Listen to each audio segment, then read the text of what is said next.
Hello guys.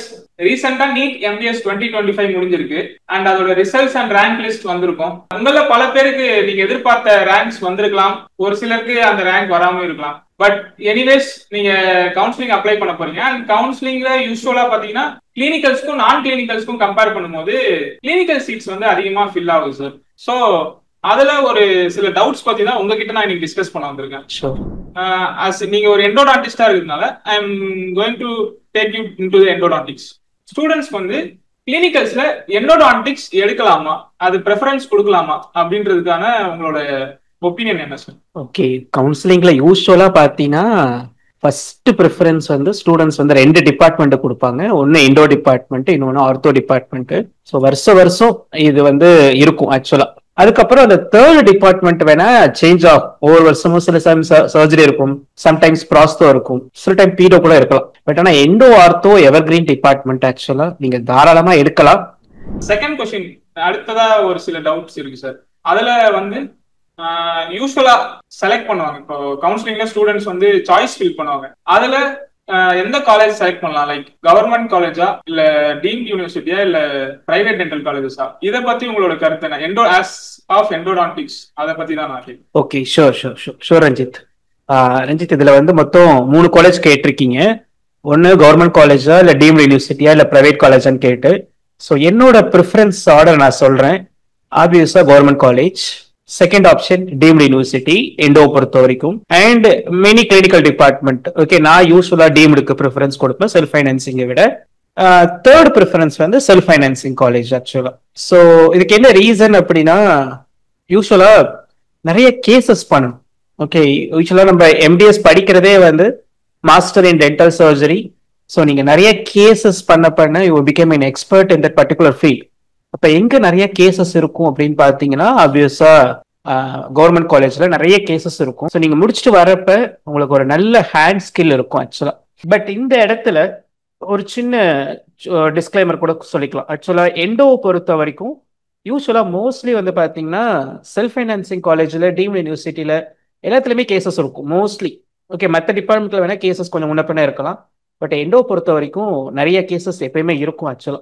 Order of preference பார்த்து ஏன் நான் கவர்மெண்ட் காலேஜ் நான் சொல்றேன் அப்படின்னா, ஸோ ஒன்னு ஸ்டைஃபண்ட் ஆக்சுவலா ஆப்வியஸா. So and number of cases இந்த ரெண்டு காலேஜஸ் கம்பேர் பண்றப்ப அதிகமா இருக்கும். நம்ம உள்ள போறதுல இருந்து வெளியில வர வரைக்கும் மீன் அந்த பர்டிகுலர் டேல கேஸ் ஃப்ளோ எக்கச்சக்கமா இருக்கும். ஸோ நீங்க முடிச்சுட்டு வரப்ப தௌசண்ட்ஸ் ஆஃப் கேசஸ் முடிச்சுட்டு வருவீங்க. ஸோ அதனால எண்டோ பொறுத்த வரைக்கும் கேசஸ் பெருசா டிஃபரன்ஸ் இருக்காது. But still the order is government college, deemed university and self financing college. எதுக்காக அப்படின்னா ஸ்டைஃபண்டும் சேர்த்து கிடைக்கும். அதனால I prefer to go for an government college. அடுத்த கொஸ்டின் சார். யூஸ்வலா ஒரு சிலர் என்ன கன்சிடர் பண்றாங்கன்னா, என்னதான் கேஸ் ஃப்ளோ இருந்தாலுமே சொல்லி கொடுக்கறதுக்குன்னு ஒரு ஆள் இருக்கணும், ஸ்டாஃப்ஸ் கொஞ்சம் இருக்கணும், எனக்கு சொல்லிக் கொடுக்கறதுக்கோ கேஸ் ஏன்னா டவுட்ஸ்னாலோ ஹெல்ப் பண்றதுக்கோ. இது வந்து ஒரு கன்சிடரேஷனா வைக்கிறாங்க சார். நான் வந்து கேஸ் ஃப்ளோ என்னதான் இருந்தாலும் ஸ்டாஃப்ஸ் எந்த காலேஜோ அந்த ஸ்டாஃப்ஸ் நிறைய சொல்லிக் கொடுக்குற ஸ்டாஃப்ஸ் இருக்க காலேஜா நான் ப்ரெஃபர் பண்ணலாமா அப்படின்னு ஒரு சிலர் டவுட்ஸ் எடுத்து வைக்கிறாங்க. இதை பத்தி உங்களோட கருத்து என்ன சார்? ரஞ்சித், ஆக்சுவலா ஸ்டாஃப் வந்து கண்டிப்பா வேணும். ஸ்டாஃபோட கைடன்ஸ் கண்டிப்பா வேணும், அதுல டவுட்டே கிடையாது. பட் எல்லாத்துக்கும் அவங்க எதிர்பார்க்குற காலேஜும் எதிர்பார்க்குற ஸ்டாஃப்ஸும் கிடைப்பாங்களான்னு கேட்டா கொஞ்சம் டவுட்டு தான். ஏன்னா மார்க் பேசிஸ்ல நம்ம ஃபில் பண்ணிட்டு வருவோம். நம்ம சில காலேஜஸ் கேட்டிருப்போம், சில காலேஜஸ் நம்மளுக்கு கிடைக்காது. பட் ஸ்டில் இந்த இடத்துல நான் ரொம்ப முக்கியமா ஒரு விஷயம் சொல்லிக்க வேண்டியது, என்னோட மென்டார் ஆக்சுவலா டாக்டர் கந்தசாமி சார் 2011லயோ 12லயோ அவரோட ஆர்டிக்கல் ஒன்று ஒரு பெரிய ஜேர்னல்ல ஃபர்ஸ்ட் பேஜ்ல அவர் கொடுத்திருந்தார் ஆக்சுவலா. ஸோ அவர் அந்த ஆர்டிக்கல் என்ன சொல்லியிருந்தார் அப்படின்னா, சில பேத்துக்கு நீங்க எதிர்பார்த்த ஸ்டாஃப்ஸ் கிடைச்சிருப்பாங்க, சில பேத்துக்கு நீங்க எதிர்பார்த்த அளவுக்கு ஸ்டாஃப்ஸ் கிடைச்சிருக்க மாட்டாங்க. பட் ஸ்டில் இருக்கிற ரிசோர்ஸை எடுத்து அதை மேக்ஸிமம் எப்படி யூட்டிலைஸ் பண்ணிக்கலாம் அப்படின்றதுல தான் நீங்க கான்சென்ட்ரேட் பண்ணணும். There or something like beyond நம்மளோட லிமிடேஷனுக்கு மேல இருக்கும். ஓகே, நம்ம எதிர்பார்த்திருப்போம் கிடைக்காது, பட் அது நம்மளோட கண்ட்ரோலுக்கு மேல இருக்கும். ஸோ அந்த மாதிரி இருக்கிறப்ப அந்த சில விஷயங்களை நம்மளால ஒண்ணுமே பண்ண முடியாது ஆக்சுவலா. பட் ஸ்டில் என்னோட இது என்னன்னா, என்னோட இன்புட் என்னன்னா, ஒரு டிபார்ட்மெண்ட்ல சில ஒரு 10 ஸ்டாஃப்ஸ் இருக்காங்க அப்படின்னா அதுல சில ஸ்டாஃப்ஸ் கண்டிப்பா நல்லா டீச் பண்ணுவாங்க ஆக்சுவலா. ஸோ நீங்க வந்து ஸ்டாஃப்ஸ் எப்படி அப்ரோச் பண்றீங்க, எப்படி லெக்சர் பண்றீங்க அப்படின்றத பொறுத்து தான் ஸோ ஸ்டாஃப்ஸ் இருந்து நீங்க நிறைய விஷயங்கள் எடுக்க முடியும். ஸோ அதனால நல்ல ஸ்டாஃப் கிடைச்சா இட்ஸ் குட்டு. பட் ஒரு லிமிட்டெட் ரிசோர்ஸ் தான் இருக்கு அப்படின்ற பட்சத்தில் அதை வந்து காம்பன்சேட் பண்றதுக்கு வேற என்ன பண்ணலாம்? மீன் இன்னும் கொஞ்சம் நிறைய கான்ஃபரன்ஸ் போய் நிறைய தெரிஞ்சுக்கலாம். இல்லை அங்க உங்களுக்கு ஒரு ஃப்ரெண்ட்லி ஸ்டாஃப் யாராவது கிடைச்சிருக்காங்கன்னா ஸோ அவங்ககிட்ட இருந்து உங்க டவுட்டை நீங்க கேட்டுக்கலாம். ஸோ இதுதான் ரஞ்சித் ஆக்சுவலி. அடுத்து இன்னொரு காமனான ஒரு கொஸ்டின் சார். பிஜி படிக்கிறாங்கல்ல சார், பிஜி படிக்கிறாங்கன்றதோட பிஜி லைஃப்ல என்டர் ஆகிற ஸ்டூடெண்ட்ஸா இருந்தாலும் பிஜி படிச்சுட்டு இருக்க ஸ்டூடெண்ட்ஸா இருந்தாலுமே ஒரு சில டவுட்ஸ் இருக்கு சார். அண்ட் பிஜி முடிச்சுட்டு போற ஸ்டூடெண்ட்ஸ்க்குள்ள ஒரு சிலர் இதை பண்ணலையே அப்படின்னு யோசிக்கிறாங்க. அது என்னன்னா, லைக் பிஜி படிக்கும் போதே நம்ம வந்து வெளியே கிளினிக்கு போய் எக்ஸ்போஸ் ஆகி கேஸ் பண்ணலாமா? பிஜி பண்ணிட்டே நம்ம வெளியில கிளினிக்ஸ் போலாமா, இல்ல பிஜி மட்டும் பண்ணா போதுமா? பிஜி டைம்ல பிஜி மட்டும் நல்லா படிச்சுட்டு அதுக்கப்புறமா நம்ம கிளினிக்ஸ் போயிட்டு எக்ஸ்போஷர் எடுத்துக்கலாமா, கேஸ் எக்ஸ்போஷர்ன்றது காமனா டவுட்டா இருக்கு சார். இதை பத்தி உங்களோட ஒப்பீனியன்ஸ்? ஓகே, நல்ல கொஸ்டின் ரஞ்சித் ஆக்சுவலா இது. ஸோ இதுக்கு என்னன்னா completely based upon your circumstances. Okay, உங்களுக்கு கிளினிக் போகிறதுக்கான ஒரு ஆப்ஷன் இருக்கு அப்படின்னா, ஓகே நீங்கள் வெளியில் ஸ்டே பண்ணியிருக்கீங்க, உங்கள் காலேஜில் கிளினிக் போகிறதுக்கு பெர்மிஷன் கொடுக்குறாங்க, ஓகே பெருசாக அதுக்கு அப்டக்கல் கொடுக்கல அப்படின்னா நீங்கள் தாராளமாக கிளினிக் போகலாம். ஏன்னா நீங்கள் கிளினிக்கில் கற்றுக்கிற ஸ்கில்ன்றது something entirely different from the college work. ஆக்சுவலாக ஒரு நல்ல கிளினிஷியன் ஆகணும் அப்படின்னா காலேஜில் கற்றுக்கிறது தாண்டி ஓகே நிறைய நீங்கள் கிளினிக்கல் எக்ஸ்போஷரும் தெரிஞ்சுக்கணும்.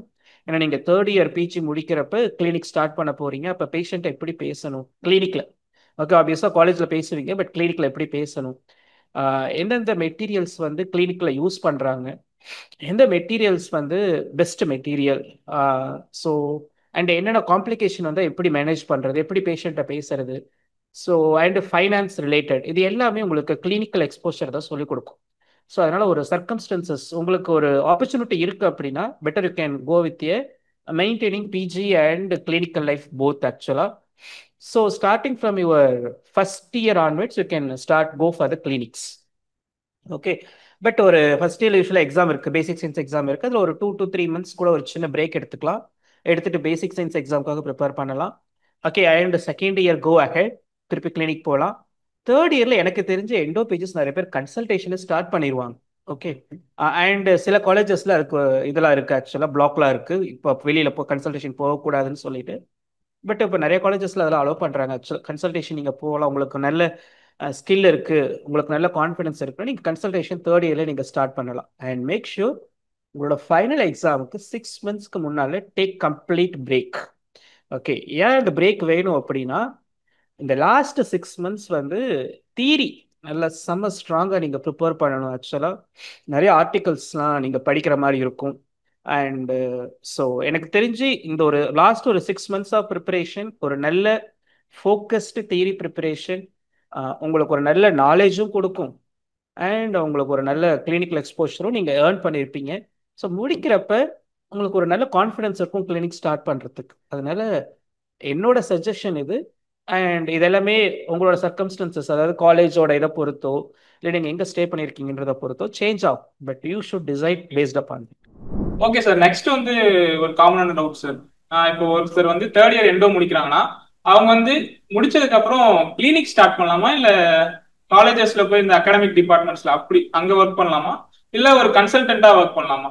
ஏது கிளினிக்கா, கன்சல்டன்டா, அகாடமிக்ஸா? அண்ட் இதுல என்னென்ன பெனிஃபிட்ஸ்லாம் இருக்கும் அப்படின்ட்டு கொஞ்சம் ஸ்டூடெண்ட்ஸ்க்கு சொன்னீங்கன்னா யூஸ்ஃபுல்லா இருக்கும் சார். ஓகே ரஞ்சித், ஷூர், கண்டிப்பாக. இது எல்லாத்துக்குமே வர ஒரு காமன் கொஸ்டின், நான் காலேஜில் ஜாயின் பண்ணணுமா, இல்லை கன்சல்டண்ட்டாக போகலாமா, இல்லை கிளினிக் ஸ்டார்ட் பண்ணலாமா? ஓகே, ஒவ்வொன்றுக்கும் சில ப்ளஸ் அண்ட் மைனஸ் இருக்குது ஆக்சுவலாக. அண்ட் எல்லாமே நான் சொல்கிறேன். ஓகே, இது யூஸ்வலாக ஸ்டூடெண்ட்ஸ்க்கு அந்தளவுக்கு தெரியுமான்னு எனக்கு தெரியல ஆக்சுவலாக. ஒரு கன்சல்டன்ட்னால என்ன பண்ண முடியும், கன்சல்டேஷனால் என்ன அட்வான்டேஜ் அப்படின்னா, கன்சல்டேஷனால் உங்களால் ஈஸியாக மணி மேக் பண்ண முடியும். இன்ஸ்டன்ட் மணி, கரெக்டாக சொல்லணும்னா இன்ஸ்டண்ட்டாக மணி மேக் பண்ண முடியும். ஓகே, அண்ட் கிளினிக் அப்படின்றப்ப உங்களுக்கு நிறைய பேஷன்ஸ் வேணும், பொறுமை வேணும் ஆக்சுவலாக. ஏன்னா கிளினிக் ஃபர்ஸ்ட் டே நீங்கள் ஸ்டார்ட் பண்ணுறீங்க அப்படின்னா ஃபர்ஸ்ட் டேவே கேஸ் வந்துடாது ஆக்சுவலாக. It takes some years to build the good clinic ஆக்சுவலாக. ஓகே, ஸோ பட் லாங் டேர்மில் எது பெனிஃபிட் அப்படின்னு கேட்டால் ஆப்வியஸாக கிளினிக் தான் ஆக்சுவலாக நான் சொல்லுவேன். அண்டு இது வந்து எண்டோவை பொறுத்த வரைக்கும் ஒரு ஆடட் அட்வான்டேஜ் என்ன அப்படின்னா, இது வந்து நீங்கள் காம்பினேஷனாக கூட வச்சுக்கலாம். அதாவது நான் வந்து தேர்ட் இயர் நான் பிஜி முடிக்கிற டைம் ஆக்சுவலாக ஒரு 1 வீக் டைம் தான் இருந்துச்சு. ஸோ அந்த டைமில் என்னோட ஹெச்ஓடி என்னை கூப்பிட்டு கார்த்தி முடிச்சுட்டு பிஜி முடிச்சுட்டு என்ன பண்ண போற அப்படின்னு கேட்டார் ஆக்சுவலாக. ஆல்மோஸ்ட் ரிசல்ட்ஸ்லாம் வந்துருச்சு. ஸோ அந்த டைமில் நான் சொன்னது என்னென்னா, சார் கன்சல்டேஷன் போகணும், கிளினிக் ஸ்டார்ட் பண்ணணும், அண்டு நான் ஒரு அகாடமி ஸ்டார்ட் பண்ணணும். இது மூணுமே நான் சொல்லியிருந்தேன் ஆக்சுவலாக. பட் அப்போ அவர் எனக்கு சொன்ன அட்வைஸ் என்னென்னா, 3 விஷயத்தை எப்படா பண்ண முடியும், ஏதோ ஒரு விஷயத்தில் கான்சென்ட்ரேட் பண்ணு அப்படின்னு சொன்னார் ஆக்சுவலாக. பட் இன்னைக்கு அதுதான் நடந்துச்சு ஆக்சுவலாக. நான் முடிக்கிறப்ப ஸ்டார்டட் வித் கன்சல்டேஷன். ஓகே, எப்போ முடிச்சனோ அதுக்கப்புறம் டே 1லேருந்து ஸ்டார்டட் வித் கன்சல்டேஷன். நிறைய மேட் அண்ட் இன்ஸ்டன்ட் மணி நிறைய எனக்கு கிடைச்சது. So happy. But mean while I started with academics also. Okay, consultation எப்போ ஸ்டார்ட் பண்ணணும் அப்போவே நான் வந்து காலேஜ்லேயும் ஜாயின் பண்ணேன். ஃபர்ஸ்ட் ஒர்க் பண்ண காலேஜ் வந்து ஆசானில் ஒர்க் பண்ணேன் நான் ஆக்சுவலாக. So later I shifted to Adhiparasakthi. So and அகடமிக்கும் ஜாயின் பண்ணேன், கிளினிக்கும் ஸ்டார்ட் பண்ணேன்.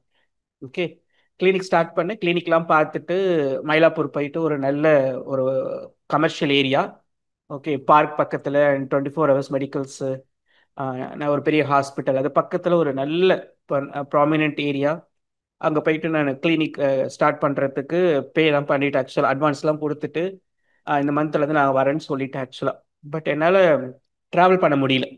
ஓகே, காலேஜ்லேருந்து டிஸ்டன்ஸ் ஆக்சுவலாக ஆல்மோஸ்ட் 3 ஹவர்ஸ் என்னால் ட்ராவல் பண்ண முடியல. ஸோ 1 மந்தில் I drop the plan to start the clinic ஆக்சுவலாக. ஸோ அதனால் கிளினிக் என்னால் இது வரைக்குமே இப்போ கூட ஸ்டார்ட் பண்ண முடியல ஆக்சுவலாக. ஏன்னா 3மே இருக்கும். ஏதாவது 2 காம்பினேஷனில் நீங்கள் ஒர்க் பண்ணலாம் ஆக்சுவலாக. ஓகே, சில பேர்த்துக்கு 3 காம்பினேஷனுமே கூட ஒர்க் ஆகும். பட் எனக்கு இப்போ இருக்கிற காம்பினேஷன் என்னென்னா consultation plus college plus my academy. இந்த 3 காம்பினேஷன் எனக்கு ஒர்க் ஆகுது. ஸோ எண்டோவில் இது ஒரு பெரிய அட்வான்டேஜ் நான் சொல்லுவேன் ஆக்சுவலாக. ஸோ காம்பினேஷனில் நீங்கள் ஒர்க் பண்ண ஆரம்பிச்சிருச்சு ஆக்சுவலாக. கடைசியா சிம்பிளா ஒரே லைன்ல ஒரு கேள்வி சார். எண்டோ பிஜி எடுக்கிறாங்க ஒருத்தர் அப்படின்னா அவங்களுக்கு என்னென்ன ஸ்கோப்ஸ் இருக்கு, பெனிஃபிட்ஸ், அதை மட்டும் ஷார்ட்டா சொல்றேன் sir. Okay, sure Ranjith. Endo வந்து நான் ஃபர்ஸ்ட் ஸ்டார்டிங்ல சொன்ன மாதிரி தான், it is ever great department, செம்ம டிபார்ட்மெண்ட் ஆக்சுவலாக. ஏன்னா உங்களுக்கு மல்டிபிள் சோர்ஸில் உங்களால் இன்கம் ஏர்ன் பண்ண முடியும் ஆக்சுவலாக எண்டோவை பொறுத்த வரைக்கும். அண்ட் எண்டோவோட ஸ்கோப் இப்போ கிடையாது, இன்னும் 20 வருஷம் கழிச்சு கேட்டால் கூட இருக்குன்னு சொல்லுவோம். பாப்புலேஷன் அதிகமாக ரொம்ப பெனிஃபிட் ஆகிற டிபார்ட்மெண்ட் என்னன்னு கேட்டால் எண்டோ டிபார்ட்மெண்ட். ஒரு கிளினிக்கில் 60 to 70% ஆஃப் த இன்கம் எதுலேருந்து வரும்னு கேட்டிங்கன்னா ரூட் கனால் ட்ரீட்மெண்ட்டு, க்ரௌட், இதுலேருந்து தான் வரும் ஆக்சுவலாக. இந்த பிரெட் அண்ட் பட்டர்னு சொல்லுவாங்க. ஒரு கிளினிக்கோட பிரெட் அண்ட் பட்டர் என்னன்னு கேட்டால் எண்டோ டிபார்ட்மெண்ட் தான் சொல்லுவாங்க ஆக்சுவலாக. ஸோ அதனால் endo department one of the very good department. கண்ணை மூடிட்டு செலக்ட் பண்ணலாம், எனக்கு நல்ல கேஸ் வரும், எனக்கு நல்ல ப்ரிசிஷன் பிடிக்கும் அப்படின்னா எண்டோ தாராளமாக எடுக்கலாம். அண்ட் எண்டோவில் நீங்கள் பெருசாக ஸ்கேலப் பண்ண முடியும், உங்களோட பிஸ்னஸை ஸ்கேலப் பண்ண முடியும். எப்படி ஸ்கேலப் பண்ணலாம் அப்படின்னா, இப்போலாம் வந்து நிறையா microscope based root canal treatment கிளினிக்லாம் வந்துருச்சு நிறையா. ஸோ ஒரு நார்மல் ஆர்சிடிக்கு நம்ம எவ்வளோ சார்ஜ் பண்ணுறோமோ மைக்ரோஸ்கோப்பில் ட்ரீட் பண்ணுறப்ப அதை விட 4 times நம்ம சார்ஜ் பண்ணாலும் ஓகே மெட்ரோபாலிட்டன் சிட்டிஸில் பேஷண்ட் கொடுக்கறதுக்கு ரெடியாக இருக்காங்க. Okay, better the quality better you can charge. So அதனால endo has a very good scope. Endo is one of the best department in the industry. So உங்களுக்கு opportunity இருக்குது, நீங்கள் நல்லா score பண்ணியிருக்கீங்க அப்படின்னா தாராளமாக நீங்கள் எண்டோ எடுத்துக்கலாம். So yes Sanjith, student best wishes for your counselling. Thank you for